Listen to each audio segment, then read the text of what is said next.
Thanks for staying with us. Let's turn to Edo State, where the state government says it is set to commence the construction of a second flyover at Adesuwa Junction along Saple Road. The government says the project is part of ongoing efforts to ease traffic congestion and improve urban mobility. Valentine Osumbo reports. At the busy Adesuwa Junction, the sight of heavy-duty machines is becoming a regular scene, a clear signal that work has begun on what many described as another landmark project under Governor Gov Oborevwori. For residents who use this route daily, the construction of a second flyover on Saple Road is a welcome relief. They say the project will not only reduce travel time, but also enhance the beauty and value of the area. My governor to be focused. If you walk, the citizen will love you. They will do what you want. It's not by force. When you do what the people want, you won't beg them to support you. They will be happy to support you because you do the will of the people. I find it's absolutely necessary so that we get flyover compared to the one we have in Port Harcourt. Is it not the same? It's compatible with to get flyover. It helps us to eradicate, go hold up and the rest of the things. Absolutely. Is it? This particular road, the Saple Road, is not just your regular road. It's a road that runs all the way down to another state. And if the flyover would help, with transportation, it's a welcome idea. The project forms part of the state government's broader infrastructural renewal agenda aimed at decongesting major intersections and boosting economical activities across the metropolis.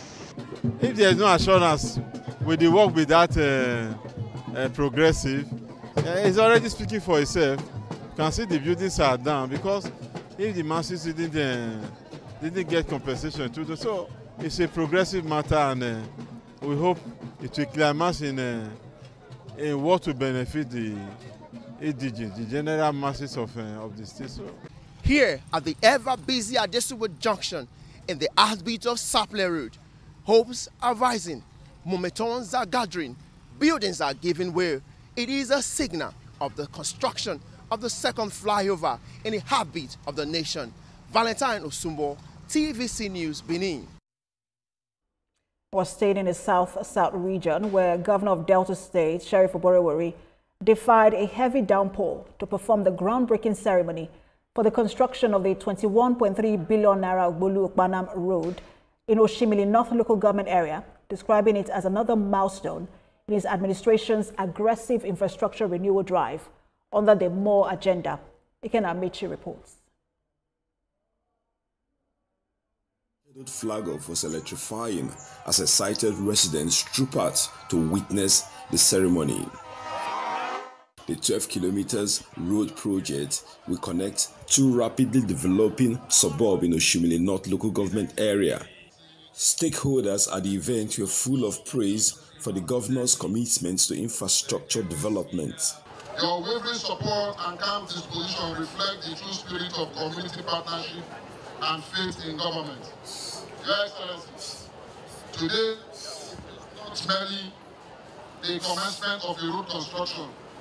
It is a bold statement of your leadership vision, a statement to your administration's unwavering commitment to balance infrastructural development across Delta states. Recalling how last week's flag-off was disrupted by heavy rainfall, Governor Oborevwori, whose speech was almost disrupted by yet another rain, said the ceremony must go on as planned. The people here, they are very, very happy. You know what happened last week? After we have prepared here, the rain was heavy, couldn't come. Today, the rain has started again. And I know that the shadow of God will not disturb us. We must continue.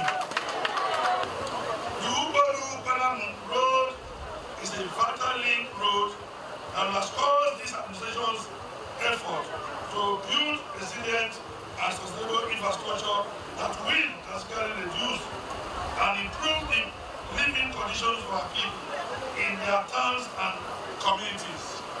Permit me, Your Excellency, to add that you told me, MD, I know your capacity and I know the capacity of the Nadim Group. and we want you to finish this job within 1 year to ease the life of the people. Our pledge today is clear and unwavering. We'll deliver this project as we promised. When completed, the road is expected to boost commerce and ease transportation within the Asaba Capital Territory. The governor also revealed that 40% of advance payment has been already made to the contractor to ensure speedy completion. Ikenna Amechi, TVC News, Ubolu, Delta State. Well, let's turn our attention to the tech sector. In Lagos, young innovators from public schools are proving that the future of technology and creativity in Nigeria is bright.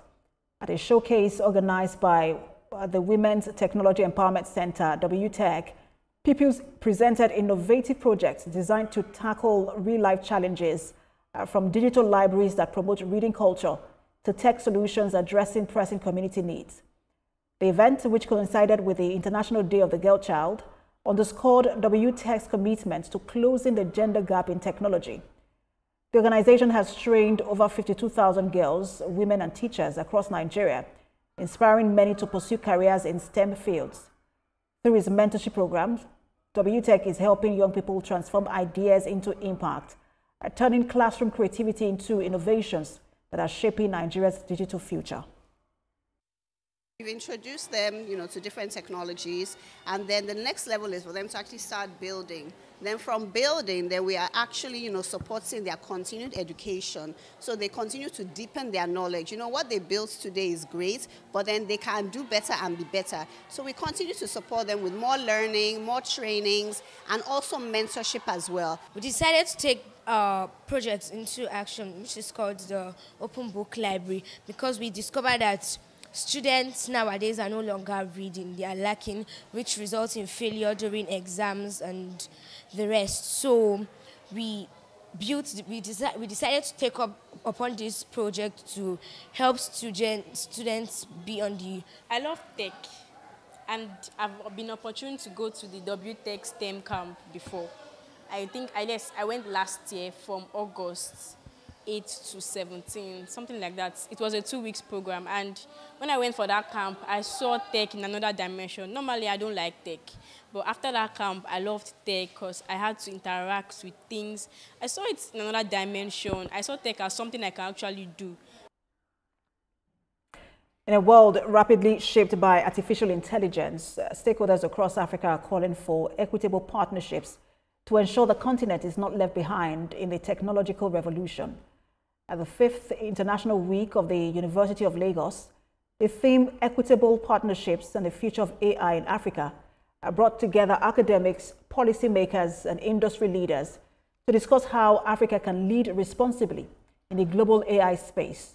Speakers emphasized that while AI offers opportunities for growth in education, healthcare, and governance, the focus must remain on developing context-driven solutions that reflect African realities. University of Lagos highlighted its growing role as a hub for innovation and collaboration with research programs, international linkages, and innovation hubs, connecting students and faculty to real-world problem solving.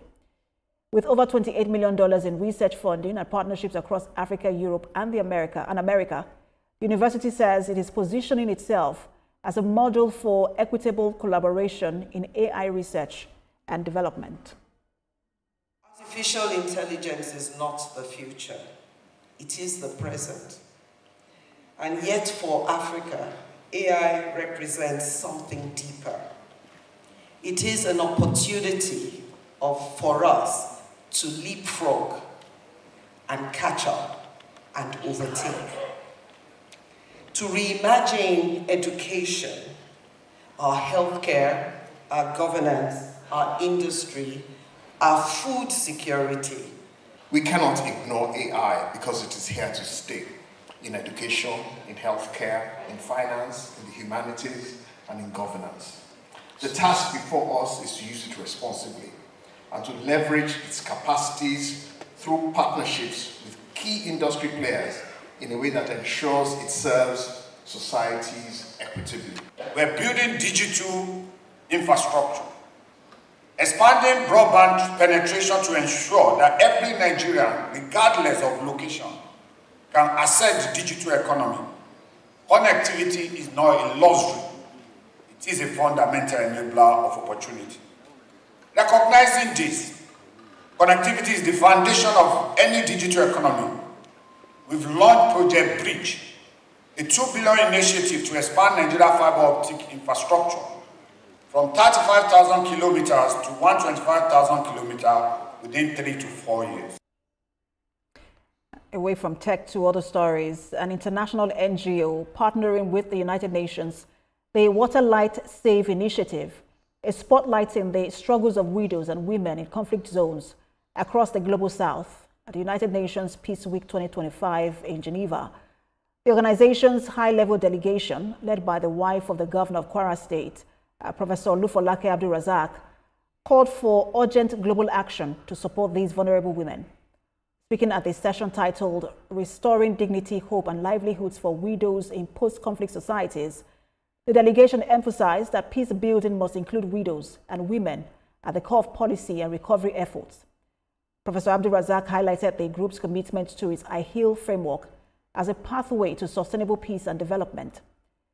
The Water Light Save initiative also announced its upcoming Widows of Hope program aimed at providing trauma healing education, clean water, and livelihood support to women in Nigeria, Sudan, Gaza, and other affected regions.